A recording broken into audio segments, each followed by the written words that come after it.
Thank you, everybody. I would like to go back to the world of wine with Ettore Nicoletto, and then we will finish with the premium catering industry.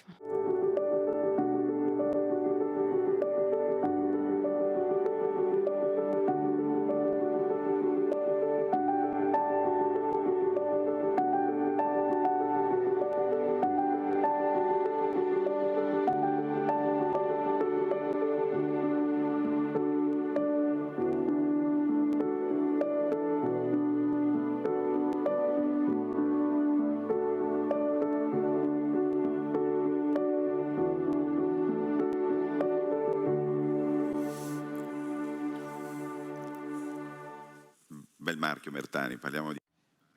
Bertani is a wonderful brand. Yes, it is.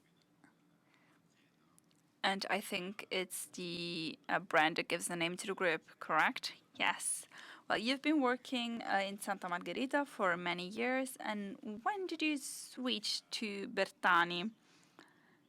In March 2020, I began with the pandemic.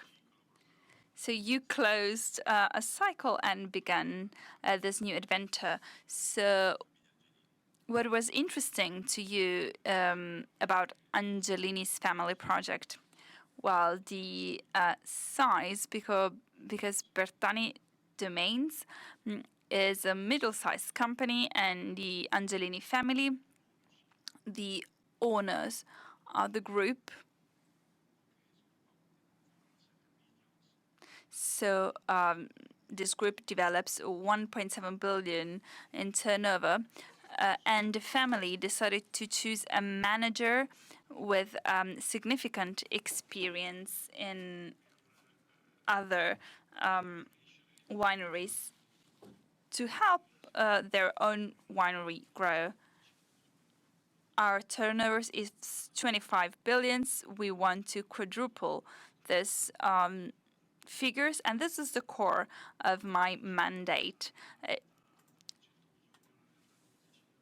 Going from a company that has 200 millions of turnover to another that has 25 million is not easy.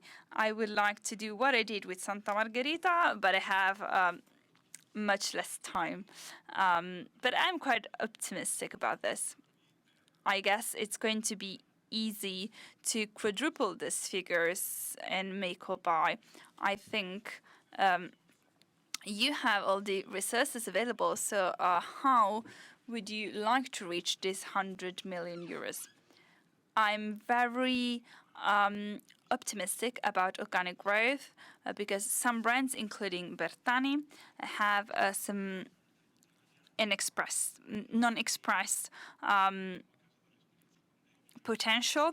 Then we want to work on e-commerce because we're present in HoReCa, not so much in more modern channels. And we would like to accelerate. Then there are other brands in our portfolio that have a great potential. So I would like for the organic growth to be part of the growth. And of course, we need to extend our perimeters. So geographically, be present where we're not present yet. And we should have a look at other consumption occasions. So sparkling wines, Charmant and Metodo Classico, we are not protagonists in this area. And with this gap in our portfolio, we lose very important occasions. We mentioned conviviality throughout the day. So sparkling wine is a catalyst of a relationship. So we have an absolute need to have a strong sparkling wine. Of course, we also have to say that the target is quite rarefied because our group that has very strict criteria in the selection of brands is struggling a bit because the opportunities are not that many. They are very demanding in terms of financial commitment, and there is a lot of competition. You were very good in keeping the attention high because the formats and the contents were very interesting. I've heard talking about acquisition, so I wouldn't want that we all go towards the same target because then prices skyrocket and things become difficult. So the challenge in terms of size is challenging because there are several factors to take into account, including competitors.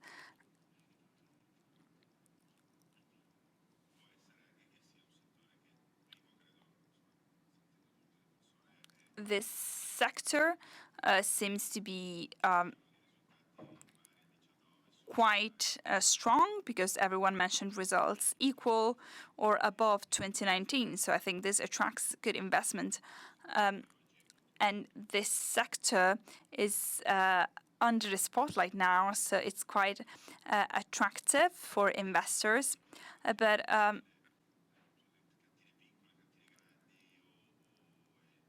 will it be easier for smaller wineries, bigger wineries? Is price an issue? Well, this is very interesting. We've been discussing this in our team, especially to manage M&A. Yes, we do have our headquarter in Rome. Angelini is headquartered in Rome. So there are several paths we can follow. The first thing would be to move in bits and pieces. So we should find realities with small turnover and acquiring them in order to create a mini constellation. This is very difficult because these companies from 4 or 5 million euros often do not have a structure, are generally family-run business. They have very simple accounting systems, and this makes things very complicated. The other path would be moving on to a bigger size, 45 million euros,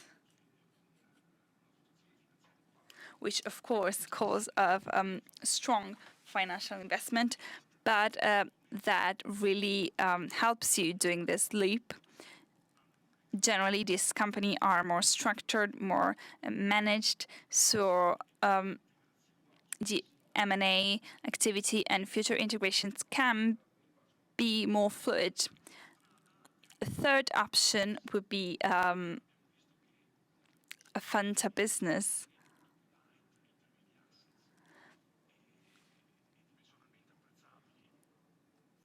So we're thinking about private equities such as funds such as Clessidra or Italian wine brands.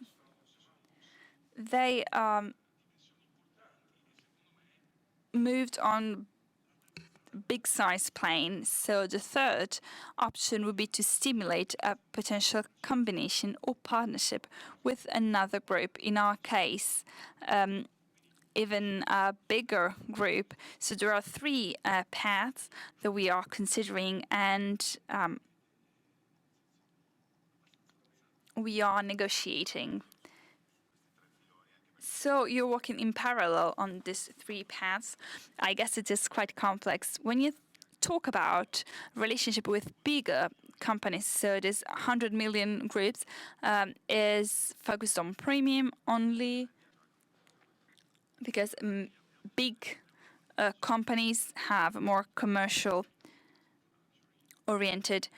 We are premium, extra premium, and luxury oriented. We would like to say it this way. Of course, over time, the group acquired and developed brands that are not ultra premium or luxury. So, but tiny domains might also dismiss some companies to have a more consistent portfolio. We have a very focused idea. We want to be in the ultra premium and luxury sector. So we have a rarefied number of options in terms of acquisitions. Do not ask me to name names. Of course, I won't. But there are many wineries. We have 1,000 people in streaming listening to us. So sometimes you have to convince families. So we have a winery. This has a 15 billion euros turnover, a family-run business. Why would they accept to become part of a bigger group? Well, as you know, one of the problems of the wine sector is the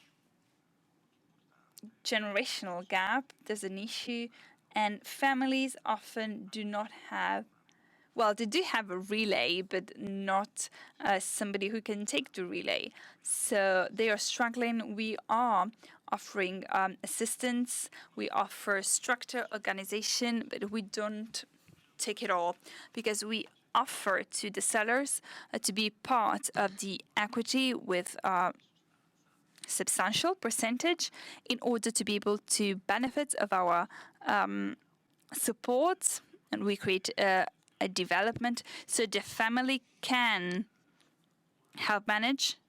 Well, they can be part of the equity. They can also help manage. They might be ambassadors because they have a legacy. They're the founders. So maybe the name of the brand is connected with the family. So it is very good to have this relationship with the roots. So if I may say,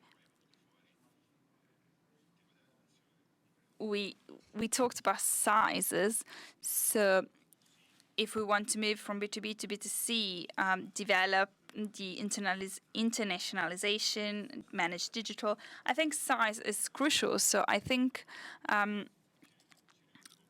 that next year or in 2-3 years, you will have reached the goals. Well, maybe not 2-3 years, but we will try to be as quick as possible in this. Thank you very much for your time.